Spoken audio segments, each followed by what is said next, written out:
Vous écoutez Heure Essentielle, il est 12h13. Vous avez déjà entendu parler de la couche d'ozone, cette partie de la stratosphère de la Terre qui contient une quantité relativement importante d'ozone. Utile puisque nous protège, ainsi que les écosystèmes des rayons ultraviolets du soleil. Eh bien, l'ozone se déploie aussi dans le milieu médical. C'est ce qu'on appelle l'ozonothérapie. En quoi ça consiste? Au juste, on en parle avec notre invité, Khalid Yemeni, anesthésiste, réanimateur. Il est avec nous en studio. Bonjour. Bonjour. Merci d'être avec nous. Alors Khalid Liamani, c'est vrai que d'un point de vue étymologique, on va dire dans un travail de définition, on peut comprendre que l'ozonothérapie consiste à soigner avec de l'ozone, l'ozone donc comme moyen thérapeutique. Alors quelles sont déjà les vertus de ce gaz et dans quelle mesure est-ce qu'il est bénéfique justement pour le corps humain? Alors, l'ozone est un gaz qui est fabriqué à partir de l'oxygène. L'oxygène, c'est 2 atomes d'oxygène. L'ozone, c'est 3 atomes. Les premières utilisations, ça a été au départ, au cours de la Première puis la Deuxième Guerre mondiale, c'était pour nettoyer les plaies de guerre et pour accélérer la cicatrisation de ces plaies. Puis après la Deuxième Guerre mondiale, il y a eu beaucoup de travaux pour étudier les propriétés de l'ozone, puis on a découvert qu'il a plusieurs propriétés. Il a des effets analgésiques, il est anti-inflammatoire, il est immunomodulateur, et puis il a aussi un effet de détoxification sur l'organisme. Il complexe tous les produits toxiques, les radicaux libres, et ça permet à l'organisme de retrouver son métabolisme, son état, son bien-être. Alors qu'est-ce qui se passe concrètement quand l'ozone entre en contact avec l'organisme? Alors quand l'ozone entre en contact avec l'organisme, il y a une production de ce qu'on appelle des ozonides. Il y a une réaction chimique qui aboutit à la production de ces ozonides, et ces ozonides sont les intermédiaires thérapeutiques qui vont agir et vont pouvoir avoir un effet thérapeutique. D'accord. Et comment est-ce qu'on fabrique justement l'ozone médical? Puisque c'est vrai que quand on parle d'ozone, Sarah le disait en présentation, on pense couche d'ozone, il y a ce côté protection des êtres vivants et de l'écosystème. Mais là, dans l'application médicale et thérapeutique, comment ça se passe? Dans la couche d'ozone, c'est les rayons cosmiques qui vont agir sur l'oxygène de l'atmosphère et vont produire l'ozone. Alors, l'ozone médical, c'est une machine qui va recevoir de l'oxygène et va le bombarder avec une grande quantité d'énergie, et va scinder la molécule d'oxygène et va la reconstituer pour avoir un atome constitué de 3 atomes. C'est une machine spéciale pour ça. Alors Khalid Liamani, je rappelle que vous êtes anesthésiste réanimateur. Déjà vous, comment est-ce que vous avez découvert l'ozonothérapie? C'est quoi votre première rencontre? Est-ce que ça a été une révélation? Alors, moi je suis anesthésiste réanimateur, je m'intéresse aussi au traitement de la douleur. Et j'ai eu à confronter certains patients qui avaient des migraines et les thérapeutiques classiques n'ont pas permis de traiter ces migraines-là. Et puis, j'ai été en Italie pour voir un peu ce qui se passe en Italie. Et puis, j'ai rencontré un professeur italien qui a l'habitude de travailler avec l'ozone. Et c'est comme ça que l'aventure a commencé. J'ai donc apporté une machine de fabrication d'ozone. Et ma première patiente, ça a été une patiente qui avait une migraine. Et j'étais surpris par le résultat obtenu. Ça a permis de traiter complètement la migraine chez cette patiente. Et ça en peu de temps? Ça prend en moyenne 2-3 mois. Parce que l'ozone, c'est un traitement de fond. Ce n'est pas un traitement de la crise. Un traitement de fond, ça prend 2-3 mois. D'accord. Alors, l'ozonothérapie, c'est une thérapie naturelle et douce, mais ça reste tout de même une médecine holistique et alternative en Europe, une médecine oxydative aux États-Unis. Alors, comment est-ce qu'on considère cette pratique ici au Maroc? Et est-ce que vous êtes nombreux justement à utiliser cette ozonothérapie? Je pense que j'ai été le premier au Maroc à utiliser la technique.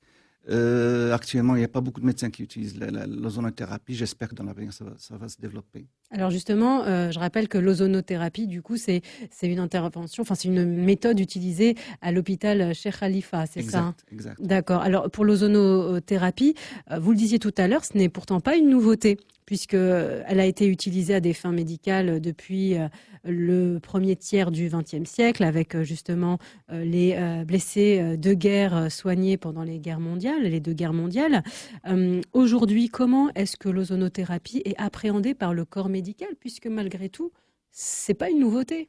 Il faut dire qu'il y a encore une certaine résistance pour accepter cette technique. Moi-même, au début, j'étais vraiment très réticent pour pratiquer cette méthode-là, si ce n'était le résultat obtenu. Et à mon avis, moi, je laisse les malades parler des résultats pour que les gens puissent bien connaître la technique. J'essaie d'en parler autour de moi avec mes confrères médecins. La technique est en train de se répandre. Alors, mais comment ça se passe concrètement, une séance? C'est par intraveineuse? C'est quelque chose qu'on respire? Comment Alors, ça il y se a passe? plusieurs techniques. Alors, d'emblée, je vous dis que la seule méthode à ne jamais pratiquer, c'est respirer l'ozone. Parce que l'ozone est un gaz irritant. C'est très irritant pour les voies aériennes. Donc, il ne faut jamais l'administrer par la voie aérienne. Alors, il y a plusieurs techniques. On peut, comme c'est un gaz, on ne peut pas l'injecter directement. On prélève un peu de sang, 2 ml par kilo de sang, 2 ml par kilo du patient de sang. On le mélange avec l'ozone. Et cette quantité de sang qu'on a prélevée va servir de transporteur. Elle va le transporter l'ozone à l'intérieur de l'organisme. Mais aussi, on peut l'administrer par infiltration autour des articulations qui sont le siège d'une inflammation. On peut l'administrer par insufflation rectale. On peut l'administrer par injection sous-cutanée pour traiter les cellulites, les patients qui ont des problèmes d'obésité. D'accord, donc ça peut être aussi un traitement localisé. Oui, on peut l'administrer par infiltration, par administration locale. Oui. En tout cas, Khalid El-Yamini, anesthésiste et réanimateur, dans votre pratique au quotidien, est-ce que c'est un procédé thérapeutique bien vu par vos pairs? Est-ce qu'on vous oriente des patients? Est-ce que la collaboration est optimale? Du coup, comment est-ce que ça s'inscrit, cette ozonothérapie, dans un parcours de soins? Ça commence à se faire connaître et j'ai eu la bonne surprise de voir que pas mal de médecins commencent à orienter leurs malades vers cette technique-là, surtout les malades qui ont une certaine résistance au traitement classique. D'accord. Il n'y a pas d'effets secondaires, hein, parce que souvent, en médecine, il peut y avoir des effets secondaires. Il y a des contre-indications, mais il n'y a pas d'effets secondaires. D'accord. Et quelles sont ces contre-indications? Les contre-indications, c'est les malades qui ont une hyperthyroïdie, c'est-à-dire la thyroïde qui travaille plus qu'il n'en faut, une certaine maladie du sang, comme le déficit en glucose 6-phosphate déshydrogénase, comme la grossesse, comme on n'a pas suffisamment de recul, donc on n'administre pas chez la femme enceinte, et les gens qui ont une hypertension artérielle non traitée. D'accord, donc vous n'allez pas vous aventurer dans des terrains, on va dire, qui ne sont pas connus. Non. Avant de commencer, je fais un examen complet du malade pour voir s'il n'y a pas de contre-indication. En tout cas, l'ozonothérapie a donc des vertus préventives, curatives et adjuvantes. Elle peut être aussi utilisée dans le cas de certains cancers. Est-ce que vous pouvez nous en dire plus? J'ai fait un séminaire en Allemagne. Et en Allemagne, l'idée d'utiliser l'ozone pour le cancer est la suivante. Ils disent que les cellules cancéreuses ne se développent pas en présence d'oxygène. Donc, si on donne une grande quantité d'oxygène, les cellules vont s'arrêter de se multiplier. Et ils ont présenté un certain nombre de séries d'études dans lesquelles l'administration de l'ozone a permis d'arrêter la progression de la tumeur. Donc, ça veut dire que le dépistage doit être fait aussi de manière précoce. Bien sûr. Mais il faut découvrir ces tumeurs de façon précoce pour que l'ozone puisse agir. Maintenant, si on a des tumeurs avec des métastases, je suis sûr que le résultat va être moins bon. Et aujourd'hui, ici au Maroc, est-ce qu'on prend en compte ce type de recherche? Est-ce qu'il y a des discussions justement? Pas encore. Je pense qu'il y a un grand effort à faire dans ce sens. Et pour le moment, il n'y a pas encore de travaux de recherche dans ce sens. Alors finalement, qui pratique l'ozonothérapie puisque c'est une pratique médicale, donc j'imagine, est-ce qu'il faut une formation spécifique? C'est une pratique, ça doit être des médecins qui doivent pratiquer l'ozonothérapie.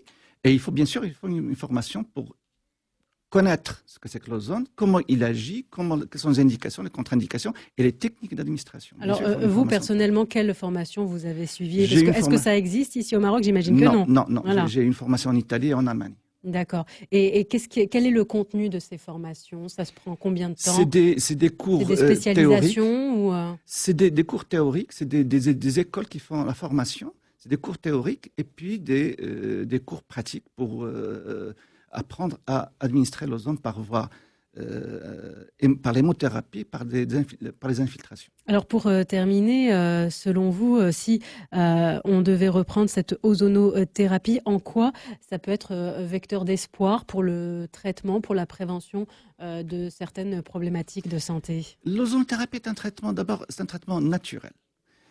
Ça a été adopté surtout par les pays qui ont perdu la Deuxième Guerre mondiale parce qu'ils ont trouvé que c'était un traitement qui n'était pas cher et qui avait de bons résultats. C'est un traitement qui a plusieurs points d'impact, donc il y a plusieurs effets. Certains patients me parlent de certains effets qu'on n'attendait pas. Lesquels, par exemple? Dernièrement, une femme avait des taches qui persistaient sur son visage suite à une grossesse.